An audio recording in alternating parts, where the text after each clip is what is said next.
Hi, this is Bhartia and welcome to another episode of TFiR Insights. And today we have with us Michelle McLean, VP of Marketing at StackRox. Michelle, it's good to see you again, though we are not seeing each other in person as we used to see in past because of this pandemic, but it's really good to see you. It's lovely to be with you again. Thank you so much. It's amazing what we've been able to turn into virtual exercises. If I'm not wrong, recently you published a white paper around the container maturity. I want to know, I have read it, but I want to know what were some of the key highlights of the paper. So what we set out to do in defining this container security maturity model was help people thinking through the journey. Everybody's going through a very similar process of adopting containers and Kubernetes into their environment to accelerate application development, enable greater flexibility, able to move environments between on-prem and cloud and this cloud or that cloud. They're on two simultaneous learning curves, right? They're having to learn about containers and Kubernetes at the same time that they're having to learn about how to secure containers and Kubernetes. And so what we set out to do in this maturity model was kind of chart that path for them, give them a vision of what would be coming so that they could think ahead and not get caught short.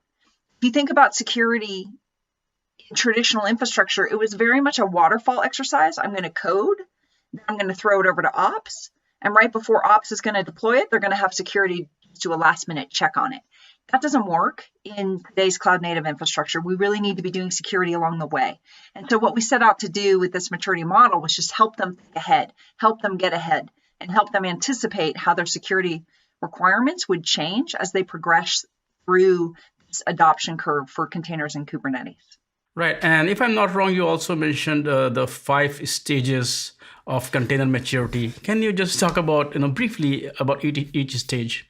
Sure, absolutely. So stage 1, we really call sort of individual initiatives. And it's really a developer a little bit playing around, right? Learning the technology, doing stuff on their personal laptop, kind of idea. In stage 2, we move into an official project. We've maybe taken a piece of an existing app that we're going to move into containers and microservices, or even maybe a new app that's maybe smaller in scope. And organization is now working on it. So you have more people involved. You start to care about security. In the first stage, you don't care too much about security, to be honest, because nothing's at risk. But once you get into an official project, you need to have a few things in place. You need some image scanning. You're going to start to think about vulnerability management, kind of thing. Stage 3 is really where we think about that first initial microservice or app moving into production. And now the table stakes are a little higher, right? Now we really need to be thinking about much more robust controls, maybe separation, making sure nothing else can touch this app, right? So we're segmenting out the assets associated with this app. We might start to care a lot more about compliance when we're in production. And we're probably going to care about security at runtime, which maybe in the earlier phases we didn't. Stage 4, we really think about expansion. Most of the new apps that we're building, we're going to do in containers and microservices and run them through Kubernetes. And so here, shift in security really starts to be one of automation, of scale. There's more complexity you've got to manage because now you've got multiple apps. And so that segmentation, all those policies get a little more sophisticated. And then stage 5, where we're really at sort of organization-wide adoption of containers. Now you're probably augmenting the infrastructure. It's not just containers and Kubernetes, but likely there's a service mesh. Maybe Istio is in the mix. You need to be aware of the new threat vectors that surface when you are augmenting the infrastructure this way. And you need to protect those new layers of the infrastructure as well. Now, you also earlier mentioned that security is no longer an afterthought. Earlier, developers will not even consider that it was silos. But today, there is a lot of awareness. A lot of companies are, looking at security as the very first steps. We look at DevSecOps.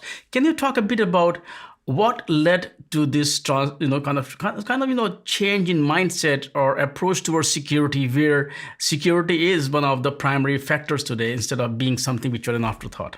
I think that there are two dynamics at play. One is pace, and one is what we're able to do. So I'll talk about pace first.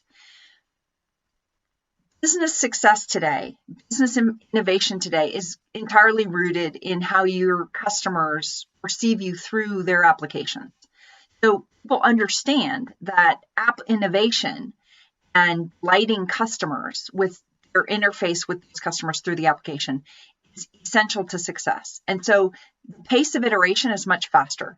If you're not building in cloud native technology, you're not going to persist as a business. And so everybody's running at this faster speed. And so the recognition came in that this waterfall approach was never going to be able to keep up in this infrastructure.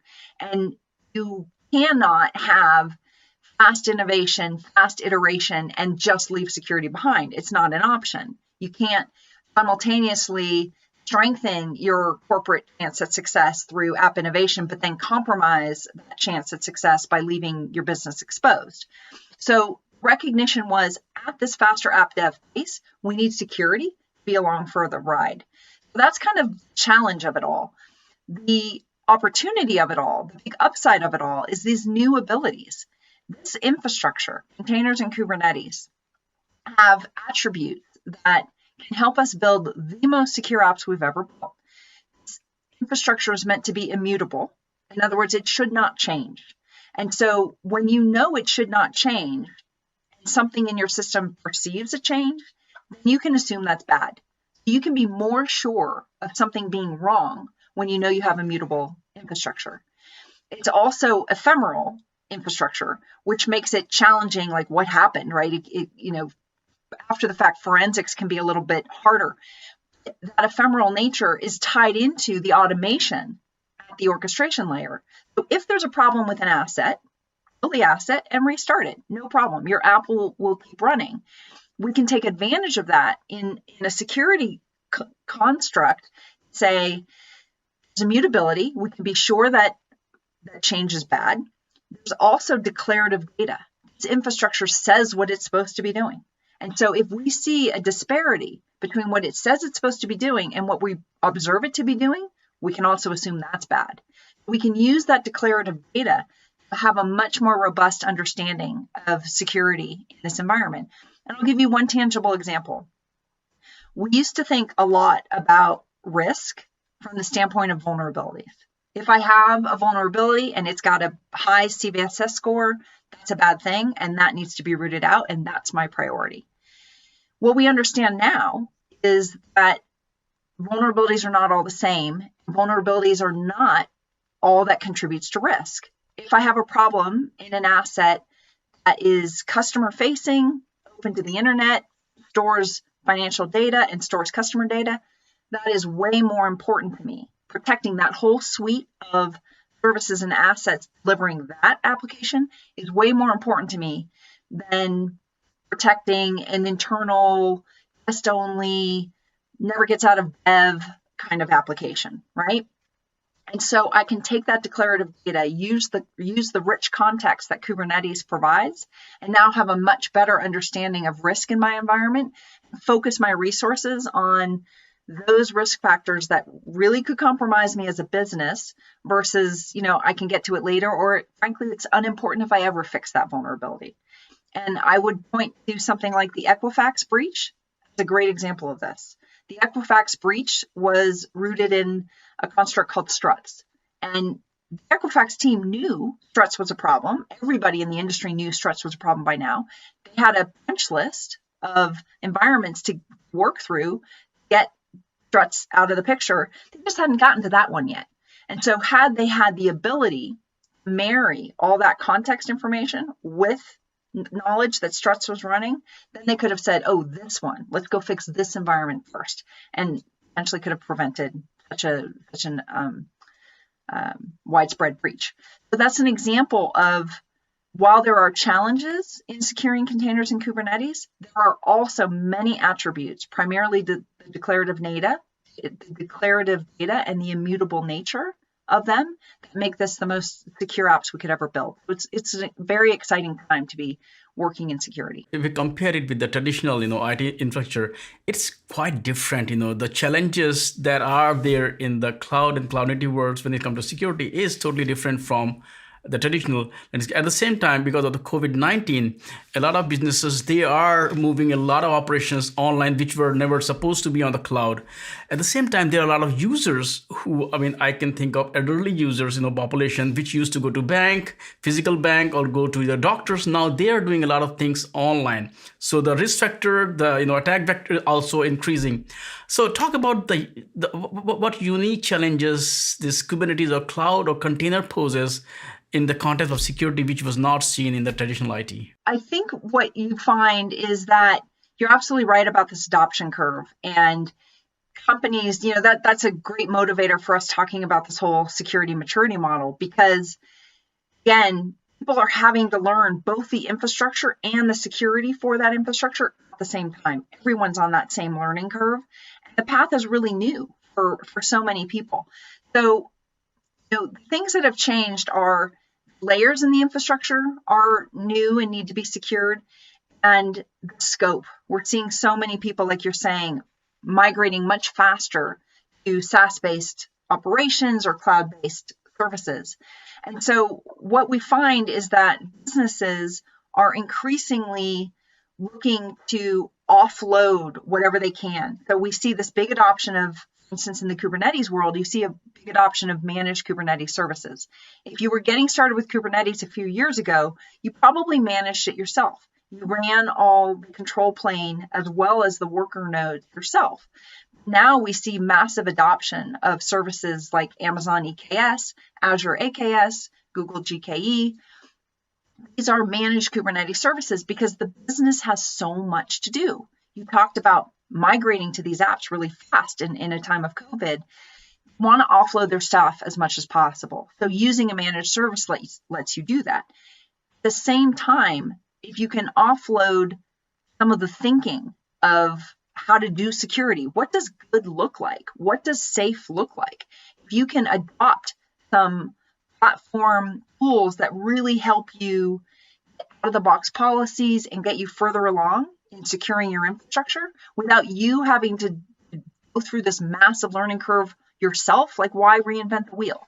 So we're seeing uptake at the same time of managed services and augmenting with security platforms so that they can focus on what they need to do as a business and get this, burden, if you will, of sort of known information that's more turn the crank. Like, let's just apply what's already known to our own infrastructure so that we can get further down our journey and focus on the parts that are unique to our business versus the stuff where we can just leverage a lot of industry known best practices. Though the things are improving, companies are getting better at security, but where are most companies in their journey to be fully, I mean, you can never be fully secure, but still, how many are at different phases of security from your perspective?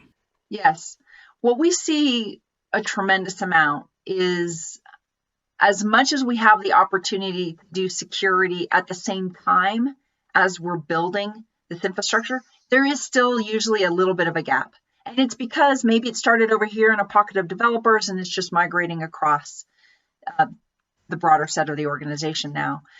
So we do see people pretty early in the journey. In terms of the phases that I outlined to you at the beginning, most people are in stages 2 and 3 for the most part, right? So there's some sort of sanctioned project. It's not very widespread yet, and maybe they're just about to move into prod. I'll be honest, we talk to people all the time who are a little sheepish, a little embarrassed, say, yeah, we've got this one app, it's running in prod, and we don't have any security yet. Sometimes not even any vuln scanning yet, which can sometimes just be included with your cloud provider service, right? So we definitely see people still in a bit of catch-up mode with security. And there's a couple of challenges. The infrastructure is driven on the DevOps side, and classic security knowledge hasn't resided there. And so organizations are looking to get those teams a little more educated about security and learning what are the native features that they could use to apply security. There's a lot of really fantastic native controls in Kubernetes, for example, admission controllers, what's safe to start running on the system, network segmentation, what should talk to what. None of these security features is enabled by default. And we're helping organizations, understand what is safe, what is good, what is best practice, how to set those guardrails, and then have the developers live within those guardrails to keep moving application innovation along. But we see plenty of people for whom security is still a bit of a catch-up game. And it's also it's twofold. One is tech solution that you can bring as many tech solutions as you want, but there is second is education and mindset or people issue as well. You have to. So how much role does that play? Education and what is StackRox doing? I mean, of course you have awesome technologies there, but what do you do with the people part of the problem? Yes, absolutely the case. And what we're seeing is that organizations that are empowering their developers to be more full stack responsible are in the end enabling a far more robust skill set in their environment. So where we tend to help is we have a tremendous amount of just educational materials that have nothing to do with the StackRox platform. So, education materials around how to configure kube appropriately, how to harden Docker effectively. What are some of the security best practices in all these managed Kubernetes services like EKS, AKS, VKE? We've done extensive research, hands-on research to say, look, when you're going through this process of setting this up, turn this on, set this flag, enable this, because it's not by default. And so all of that is external to the StackRox platform and external to our tooling. That education is really essential, and people are very hungry for it because it's not obvious. And again, nothing's on by default. And so they have to apply these across their environment to get to a better baseline of security. We talked about all the the challenges, the problems, how different companies are at different stages. Now we talked a lot about the problem. Let's talk about the solution side. You did touch upon a lot of things, but let's talk about. I mean, I have talked to StackRox a couple of times, so I do know what you guys are doing there. But talk a bit about how are you kind of helping these companies to kind of tackle this problem? What kind of technologies, solutions, projects you have there? And I think it really taps into some of these trends that we've been talking about, right? That we have the potential in this infrastructure to build really secure applications. And the thing that I think sets StackRox apart is that we've really honed in on those native capabilities. So StackRox is the only container security platform out there that takes a kube native approach securing the environment. And what we mean by that is that we integrate deeply with Kubernetes. So we're pulling in the context that I was talking about, that declarative data. Is it open to the internet? Is this an important app? Is it, are there dodgy processes that are running here? We take all that context and really enrich the customer's view of what's happening in that environment. And then at the same time, we push the policies. So I talked about people not wanting to reinvent the wheel, leverage best practice. We build that into the policies, dozens and dozens of policies that are built into our platform. Those policies, though, to be enforced, we push that right back into Kubernetes. Kubernetes is incredibly capable. What can be deployed? What should talk to what? But we tap into native controls in Kubernetes, things like network segmentation and admission control, for Kubernetes to do the enforcement. And so as a result, the organization gets one universal source of truth across infrastructure and security about what's going on. And all the policies live there. There's one view of reality. So you don't have a control plane separate from the infrastructure plane that's taking action on that infrastructure in a way that's invisible to the DevOps team. That's not what we do. Everything's embedded at the Kubernetes layer. So infrastructure, security, they're on the same page. They see the same worldview, and it enables security that's really built in, not bolted on. And that helps organizations fundamentally operationalize security at scale. Awesome. Michelle, thank you so much for taking time out and talking to me today. And as I said, there's security is a really, not interesting, but critical topic for today's, world. So I look forward to talk to you again. Thank you. Awesome. Thank you so much for your time today. Pleasure to be with you.